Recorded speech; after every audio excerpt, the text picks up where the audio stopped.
The courtroom is often seen as a place for justice, but sometimes it becomes the stage for shocking displays of aggression. In this case, we're diving into the notorious incident involving Brice Webb, a man whose violent actions outside the courtroom would later lead to even more shocking outbursts inside it. What happens when a defendant goes from a violent crime outside of jail to spitting on a judge in a courtroom? Brice Webb's story doesn't just end with attempted murder, it escalates into something darker and more chilling with every passing moment. From running over officers with his car to sending a clear message with a terrifying tattoo, this is a story you won't forget. In 2009, Brice Webb attempted to run down pretrial officer Josh Mason and Deputy Sheriff Ryan Barkley with his car outside the Bourbon County Jail. Webb's reckless act of aggression left one officer pinned by the vehicle. He was arrested and brought to court for the attempted murder charges. But what happened next shocked everyone.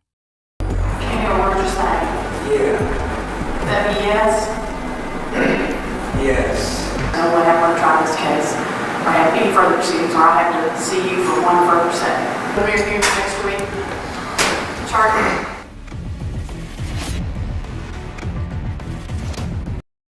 Let's break this down. When Brice Webb was brought before Judge Vanessa Dixon, things took a turn for the worse. Webb, who had a history of defying authority, spit on the judge in an act of open defiance. It was an act that not only displayed his disregard for the legal system but also added another layer of danger to his already chilling persona. But it doesn't end there. This behavior would be just one piece of Webb's violent legacy. In the years that followed, Webb would face more serious charges, including the murder of his ex-girlfriends, and would gain infamy for the sinister tattoo on his head, listing names of people he intended to kill, including judges, prosecutors, and law enforcement officers.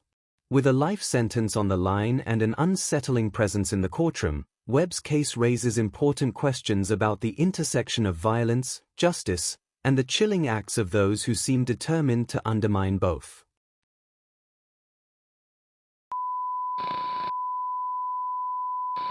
If you thought the courtroom chaos we've seen so far was unsettling, wait until you hear about what happened in Butte, Montana. James Wasson, already known for his criminal history and violent outbursts, did the unthinkable after learning his fate in court. When the judge handed down his sentence, Wasson's reaction shocked everyone present. In a story that feels eerily similar to Brice Webb's courtroom outburst, James Wasson's behavior after receiving a 35-year prison sentence left everyone stunned. As the courtroom waited for the judge to finish his ruling, Wasson's emotions boiled over, culminating in a series of violent actions that once again raised the stakes in what's supposed to be a place for justice. The court hereby sentences the defendant to 10 years MSP with 3 years suspended.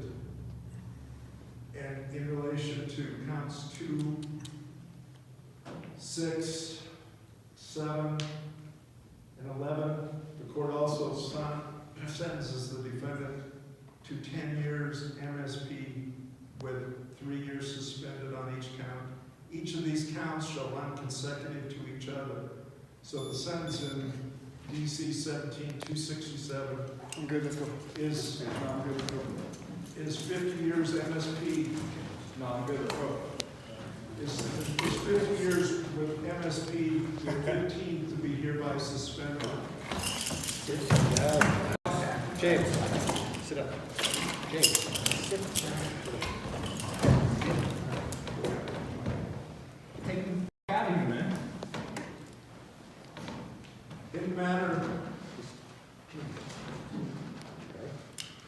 In the matter of DC 277, the court hereby sentences the defendant on each 3 counts to 10 years MSP with no time suspended. So the defendant is hereby sentenced to on 277 to 30 years MSP.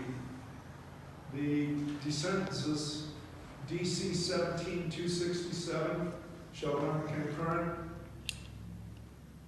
to 277 and shall also run concurrent to the Judge Newman's sentence in 1788. You will have 120 days from today's date to review my written judgment, to make sure my written judgment complies with my oral judgment in this matter, and the clerk will hand you the necessary forms for sentence review. And Your Honor, we also run the to DC 17-278, which was judgment plan. Oh, and it shall run concurrent to that as well. Any sentence prior to today runs review. Right, and how much time will we give you credit for time served? Your Honor, he has been incarcerated since the date of arrest, and we have that figured out the last time we were in front of the court. And we would add additional days as of from that last time. He was arrested on November 3rd, 2017. He would have credit from that date. We shall give credit, shall we give it to them? Thank you. Do you have anything else before this point? Would be standard conditions of probation. And during that time period, the court would also enter the standard surcharges and unless you this matter of standard conditions. You can suck my head, James.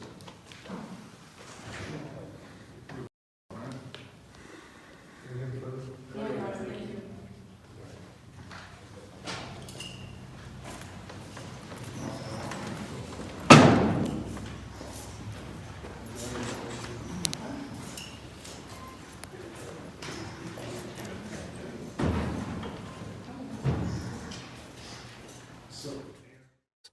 Let's break down what happened. As soon as Judge Kurt Kruger handed down the harsh 35-year sentence for several felony offenses, Wasson's demeanor shifted instantly. He became irate and began swearing at the judge, with one of his most shocking comments being, "Suck my dick." But that wasn't all. Wasson physically kicked the courtroom podium, a clear sign of his frustration and anger at the sentence he was facing. As his outburst escalated, several armed officers quickly had to step in. They wrestled him into his courtroom chair twice, showing just how intense this confrontation became. Finally, Wasson was removed from the courtroom, still resisting, as police worked to regain control of the situation. This is the second time Wasson had disrupted a court hearing, the first time being during a previous appearance where he cursed at the judge and displayed more violent behavior. His long history of drug-related offenses and probation violations likely contributed to the anger he expressed in court. When a man already facing murder charges for the deaths of 2 teens begins threatening a judge and her family during a court appearance, it adds a chilling new layer to an already horrifying case. This next courtroom outburst takes things to an unsettling level. Brice Rhodes, already under intense scrutiny, makes it clear that his anger is far from contained.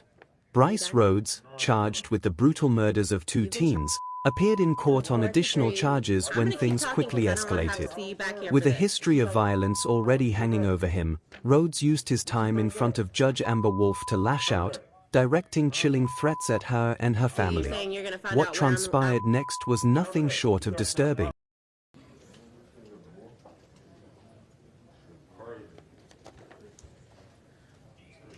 Mr. Rhodes, you can just bring him up right here. Why y'all have me come out like this for? I think you know why. What? You know exactly why. Now, listen, stop talking. Have been. God. Are you done? No, I ain't done. You've been charged in the What 4th I've been degree. charged with? Why I'm you going to keep charging talking me because I like don't want to this? have to see you back here for this. What you think where you live at? What you think at? None of that. I ain't do. So you're saying you're going to find out where I'm out? None of that. You got something, I'll be out. Okay. Yeah, You've been charged I'm with okay. assault in the 4th degree, I don't minor care about none of injury, that. terroristic threatening in the 3rd degree, with physical contact. New charges. I'm entering a plea of not guilty on your behalf. Would you like me to read the arrest warrant to you? No, I'm not guilty. I am setting a bond of $15,000 full cash on that on those charges, and the other case, once this actually gets served on you, is going to be dismissed without prejudice as duplicate. you have any questions? Would you like appointment of a public defender? Not guilty. I just said that. Not guilty. I just said that. I'll be out. Okay, I just said that. Alright. And Take would me you back like to an my cell. attorney? Take me back to my cell. I'm not taking you anywhere. They can take you back, but would you like an attorney? All right. Okay. I'm gonna appoint the public defender's office.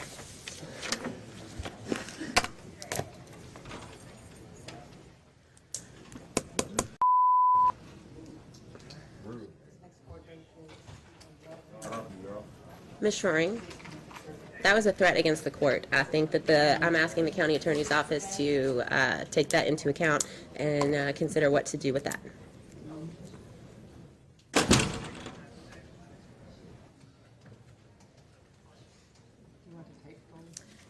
Yeah, we'll need to take hold. Also, can you please get that served on him? Thank you. Good luck with that, Eric. Fun. I only just added charges. Yeah. Let's take a closer look. As Rhodes sat in court, he was already wearing a spit mask, a sign of his volatile behavior. The moment he spoke, it became evident that he wasn't going to keep his emotions in check. From behind the mask, Rhodes lashed out, asking, "Why you all having me come in like this for?"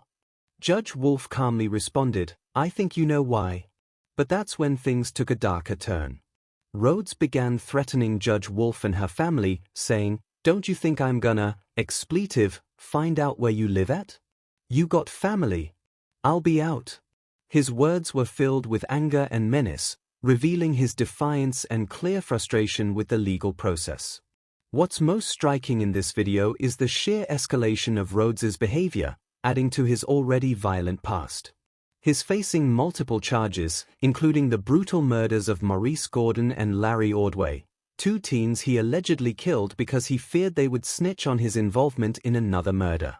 Now, he's facing additional charges for terroristic threatening and intimidating a participant in the legal process, further showing how deep his rage runs. This is a man who has shown time and again that he's willing to go to extreme lengths to intimidate others, and the threats directed at Judge Wolf and her family only reinforce the danger he poses. As the video unfolds, we can see how tension builds in the courtroom, as both the judge and law enforcement remain firm in the face of these chilling threats. If you enjoyed this video and want to see more in-depth reactions to courtroom drama, make sure to like and subscribe for more. Your support helps us bring these true crime stories to life.